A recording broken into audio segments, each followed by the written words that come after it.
Hello friends, എല്ലാവരും പഠനത്തിൻ്റെ തിരക്കുകളിലായിരിക്കും അല്ലേ? ഇന്നൊരു കുട്ടി വ്ളോഗാണേ. ഒരു ഹൗസ് വൈഫിൻ്റെ തിരക്കുകൾക്കിടയിൽ ഒരു കുഞ്ഞി കുട്ടിയുമായിട്ട് എങ്ങനെ എൻ്റെ PSC പഠനം മുന്നോട്ട് പോകുന്നു എന്നുള്ള ഒരു ചെറിയ വീഡിയോ. സെക്രട്ടേറിയറ്റ് OA എക്സാം കഴിഞ്ഞു. ഓവർ കോൺഫിഡൻസ് കൊണ്ട് ഒട്ടുമിക്ക ക്വസ്റ്റ്യനുകളും കയറി അറ്റൻഡ് ചെയ്ത് നെഗറ്റീവുകൾ വാരിക്കൂട്ടിയ ആൾക്കാരിൽ പെടുന്ന ഒരാളാണ് ഞാനും.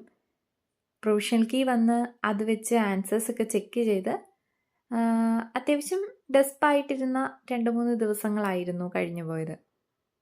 ഇനി ജൂൺ 21 നടക്കുന്ന ലബോറട്ടറി അസിസ്റ്റൻ്റ് എക്സാമിന് വേണ്ടിയിട്ടുള്ള പ്രിപ്പറേഷനാണ്. സിലബസിനൊന്നും ഒരു മാറ്റവും ഇല്ല. OAയുടെ അതേ സിലബസാണ് ലബോറട്ടറി അസിസ്റ്റൻറ്റിനും ഉള്ളത്. അതുകൊണ്ട് ഒരു വ്യക്തമായൊരു പഠനം തുടങ്ങുക എന്നുള്ളൊരു പ്രോസസ്സ് ഇനിയില്ല. OAയ്ക്ക് പഠിച്ച സിലബസിലെ എല്ലാ ടോപ്പിക്കുകളും എക്സാമിൻ്റെ അന്ന് വരെ കൃത്യമായി റിവൈസ് ചെയ്യുക എന്നതാണ് ഇനി ചെയ്യാനുള്ളത്. അപ്പം എൻ്റേതായ രീതിയിൽ ഒരു ടൈം ടേബിള്, ഒരു സ്റ്റഡി പ്ലാൻ ഉണ്ടാക്കിയിട്ടുണ്ട്. അതുപ്രകാരമാണ് ഞാൻ ലബോറട്ടറി അസിസ്റ്റൻ്റ് എക്സാമിന് വേണ്ടി പ്രിപ്പയർ ചെയ്യുന്നത്. ഇപ്പം നല്ല മഴക്കാലമാണ്. അതുകൊണ്ട് തന്നെ മോർണിംഗ് സെക്ഷനിലെ പഠിത്തം ഇത്തിരി ലേറ്റായിട്ടാണ് തുടങ്ങുന്നത്. ഒരു ഹൗസ് വൈഫായിരിക്കെ PSC പഠനവും ഒരു കുട്ടിയെ നോക്കലുമൊക്കെ ഒരുമിച്ച് കൊണ്ടുപോകുന്ന ആദ്യത്തെ ആളൊന്നും അല്ല ഞാൻ. പക്ഷേ PSC പഠിക്കുക എന്നുള്ളത് ഒരു ഭാരമായിട്ട് കാണാതെ ഇഷ്ടപ്പെട്ട് പഠിച്ചു തുടങ്ങിയപ്പോഴാണ് ഈ 3 കാര്യങ്ങളും ഒരുപോലെ എനിക്ക് ബാലൻസ് ചെയ്യാൻ കഴിഞ്ഞത്. OA എക്സാമിന് പ്രിപ്പയർ ചെയ്യുന്നത് കൊണ്ട് തന്നെ കുറേ നാളായിട്ട് കറണ്ട് അഫേഴ്സ് ഡെയിലി അപ്ഡേറ്റ് ചെയ്ത് പോകുന്നില്ലായിരുന്നു. അതുകൊണ്ട് രാവിലെ കറണ്ട് അഫേഴ്സാണ് എഴുതിയെടുക്കുന്നത്. സമയം കിട്ടുമ്പോഴൊക്കെ കറണ്ട് അഫേഴ്സ് ഇതുപോലെ എഴുതിയെടുത്തിട്ട് പിന്നീട് സമയം കിട്ടുന്നതനുസരിച്ച് ഒരുമിച്ച് പഠിച്ചെടുക്കുകയാണ് പതിവ്. പത്രങ്ങളിൽ നിന്നുള്ള കറണ്ട് അഫേഴ്സാണ് ഡെയിലി അപ്ഡേറ്റ് ചെയ്ത് പോകാറ്. അതുപോലെ PSC ബുള്ളറ്റിനിൽ നിന്നുള്ള കറണ്ട് അഫേഴ്സ് എഴുതിയെടുക്കുവാനും പഠിക്കുവാനും ശ്രമിക്കാറുണ്ട്. ഡെയിലി PSC കറണ്ട് അഫേഴ്സ് എഴുതിയെടുക്കുവാൻ പറ്റാത്തൊരു ആൾക്ക് എപ്പോഴും PSC ബുള്ളറ്റിനിൽ നിന്നുള്ള കറണ്ട് അഫേഴ്സ് നോക്കുന്നത് സഹായകരമായിരിക്കും. കാരണം പെട്ടെന്നൊരു എക്സാം വരുമ്പം കറണ്ട് അഫേഴ്സ് ഒന്നും അറിയാത്തൊരാൾക്ക് PSC ബുള്ളറ്റിനിൽ കൊടുത്തിരിക്കുന്ന കറണ്ട് അഫേഴ്സ് നോക്കിയാൽ തന്നെ ആ മന്ത് വൈസായിട്ട് ഏറ്റവും ഇമ്പോർട്ടൻ്റ് ആയിട്ട് നടന്ന കാര്യങ്ങൾ മനസ്സിലാകും. അപ്പം ആ കാര്യങ്ങളെപ്പറ്റി ഇച്ചിരൂടെ കൂടുതൽ വേറെ ഏതെങ്കിലും സോഴ്സിൽ നിന്ന് നോക്കുന്നത് വളരെ ഉപകാരപ്രദമായിരിക്കും. ഏത് പരീക്ഷയാണെങ്കിലും പരീക്ഷയ്ക്ക് മുമ്പായിട്ട് ആ പരീക്ഷയുടെ സിലബസ് എടുത്തു വെക്കുന്നൊരു ശീലമുണ്ട്. അതുപോലെ അതിലെ ഓരോ ടോപ്പിക്ക് പഠിച്ച് തീരുന്നതനുസരിച്ച് ആ ടോപ്പിക്കൊന്ന് മാർക്ക് ചെയ്ത് പോകുന്നത് നമ്മുടെ പഠനം നല്ല പ്രൊഡക്റ്റീവായിട്ട് മുന്നോട്ട് പോകാൻ സഹായിക്കുന്നൊരു കാര്യമാണ്. എനിക്ക് മനസ്സിലായ ഒരു കാര്യമാണ്, ഒരു വർഷം കൊണ്ട് PSCക്ക് വേണ്ടി പ്രിപ്പയർ ചെയ്യുന്ന ഒരാളും 1 മാസം വളരെ കൺസിസ്റ്റൻ്റായി പ്രൊഡക്റ്റീവായി PSCക്ക് വേണ്ടി പ്രിപ്പയർ ചെയ്യുന്ന ഒരാളും തുല്യരാണ്. കാരണം PSC ഉൾപ്പെടെയുള്ള കോമ്പറ്റേറ്റീവ് എക്സാമുകൾക്ക് വേണ്ടത് കൺസിസ്റ്റൻസിയാണ്. പണ്ടാരോ പറഞ്ഞ പോലെ consistency is the key to success അല്ലേ? നമ്മുടെ ആ ദിവസം വരുന്നിടം വരെ നല്ല കൺസിസ്റ്റൻ്റായി പ്രൊഡക്റ്റീവായി നമ്മുടെ പഠനം മുന്നോട്ട് കൊണ്ടുപോവുക. ഉച്ചയ്ക്കാണ് കേരള ചരിത്രം നോക്കുന്നത്.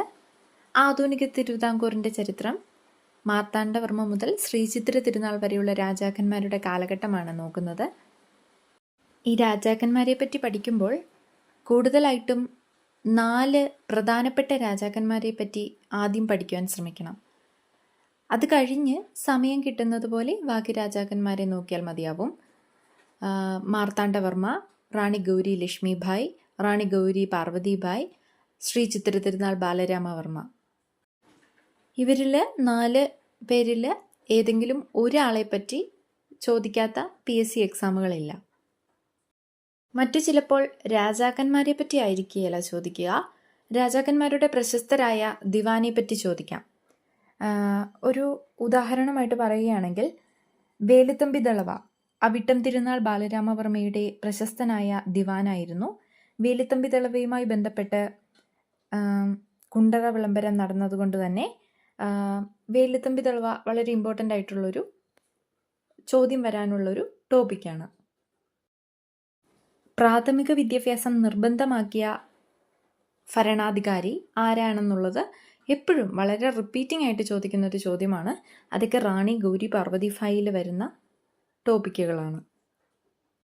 മാർത്താണ്ഡവർമ്മയെ സംബന്ധിച്ചിടത്തോളം ഭൂമിയെ എങ്ങനെയൊക്കെ തരം തിരിച്ചു, അതുപോലെ അദ്ദേഹം കൊണ്ടുവന്ന പ്രധാനപ്പെട്ട ഭരണ പരിഷ്കാരങ്ങൾ അതെല്ലാം ചോദിച്ചു കാണാറുള്ളതാണ്.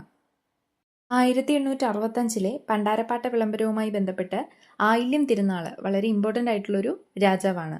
അതുപോലെ വൈക്കം സത്യാഗ്രഹം തുടങ്ങുമ്പോഴും അവസാനിക്കുമ്പോഴും തിരുവിതാംകൂറിലെ രാജാക്കന്മാർ ആരൊക്കെയായിരുന്നു എന്നുള്ളത് PYQ ആണ്. ശ്രീ ചിത്രതിരുനാൾ ബാലരാമവർമ്മ അവസാനത്തെ തിരുവിതാംകൂർ രാജാവാണ്. അദ്ദേഹം കൊണ്ടുവന്ന മാറ്റങ്ങൾ, ഭരണപരിഷ്കാരങ്ങൾ അതൊക്കെ PSC പരീക്ഷകളിൽ ആവർത്തിക്കുന്ന ചോദ്യങ്ങളാണ്. ഇനി നോക്കേണ്ടത് 2024 ജനുവരി PSC ബുള്ളറ്റിൻ കറണ്ട് അഫയേഴ്സ് ആണ്. OAക്ക് വേണ്ടി പ്രിപ്പയർ ചെയ്തപ്പോൾ അതൊക്കെ ബുക്കിൽ എഴുതിയെടുത്തതാണ്. ഇനി അതൊന്ന് ജസ്റ്റ് വായിച്ചു നോക്കുവാൻ ശ്രമിക്കുന്നുണ്ട്. മാത്സ് എനിക്ക് അത്യാവശ്യം ഈസി ആയിട്ടുള്ളൊരു സബ്ജക്റ്റാണ്. അതുകൊണ്ട് കൂടുതലും ഈവനിങ് ടൈമാണ് ഞാൻ മാത്സിന് വേണ്ടി ഉപയോഗിക്കുന്നത്. പിന്നെ 10th ലെവൽ എക്സാമുകൾക്ക് വേണ്ടി മാത്സ് പഠിക്കുവാൻ ഞാൻ പ്രത്യേകം സമയം നീക്കി വെക്കാറില്ല. ലബോറട്ടറി അസിസ്റ്റൻ്റ് എക്സാമിന് ഇനിയും ഏകദേശം 1 മാസത്തോളം മുന്നിലുണ്ട്.